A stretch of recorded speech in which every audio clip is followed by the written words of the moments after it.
Hi hello అందరూ ఎలా ఉన్నారండి? బాగున్నారా? నేను కూడా బాగున్నాను. ఈరోజైతే వంకాయ టమాటా కర్రీ అండి. ఇది చాలా బాగుంటుంది. స్టవ్ మీద పాన్ పెట్టి అందులో ఒక 3-4 స్పూన్స్ అయితే శనక్కాయ పప్పులు వేసి వేయిస్తున్నాను.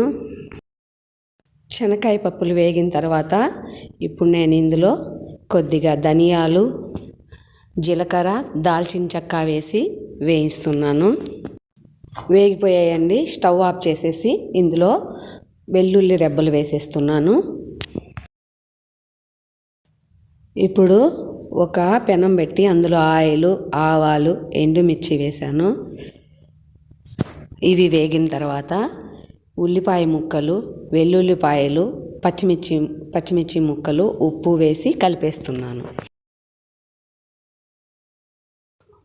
ఉల్లిపాయ ముక్కలు కొద్దిగా వేగిన తర్వాత ఇప్పుడు ఇందులో కొద్దిగా కరివేపాకు, ఇంగువ, పసుపు వేసి కలిపేస్తున్నాను.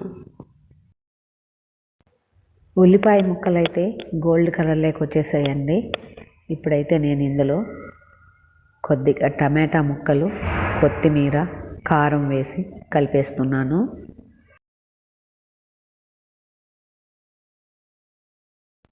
ఇప్పుడు స్టవ్ సిమ్లో పెట్టేసి మూత పెట్టేసి కొద్దిసేపు ఉడికిచ్చేస్తున్నాను దీన్ని. ఇది ఉడికే లోపల ముందుగా మనం పప్పులు వేయించి పెట్టుకున్నాం కదా, అవి చల్లారిపోయాయండి. ఇప్పుడు వీటిని మిక్సీలో వేసి పౌడర్ చేసుకుంటున్నాను. టమాటా అయితే ఉడికిపోయేసిందండి. ఇప్పుడు నేను ఇందులో వంకాయ ముక్కలు వేసి కలిపేస్తున్నాను. నేనైతే వాటర్ ఏం యూస్ చేయడం లేదండి. ఈ టమాటాలో వచ్చిన నీరే, వంకాయలో వచ్చిన నీరే ఈ కర్రీకి సరిపోతుంది. సన్న మంట మీద మూత పెట్టేసి ఉడికిచ్చేస్తున్నాను. వంకాయ అయితే ఆల్మోస్ట్ 80% ఉడికిపోయిందండి. ఇప్పుడు ఇందులో కొద్దిగా కొత్తిమీర, పప్పుల పొడి వేసేసి కలిపేస్తున్నాను. బాగా కలిపేసిన తర్వాత మూత పెట్టేసి 2 minutes స్టవ్ మీద అలాగే వదిలేసి స్టవ్ ఆఫ్ చేసేస్తున్నాను.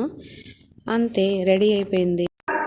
ఈ కర్రీ అయితే రైస్ లేక్ కానీ, చపాతీ, దోశ, పూరీ లేక్ చాలా బాగుంటుందండి. మీరు కూడా ఒకసారి ఇలా తయారు చేసుకొని ఎలా ఉందో కామెంట్ బాక్స్లో అయితే తెలియజేయండి. నా వీడియోస్ మీకు నచ్చినట్లయితే లైక్ చేయండి, షేర్ చేయండి, సబ్స్క్రైబ్ చేసుకోండి. ఓకే అండి, బాయ్ బాయ్. నెక్స్ట్ వీడియోలో కలుద్దాం.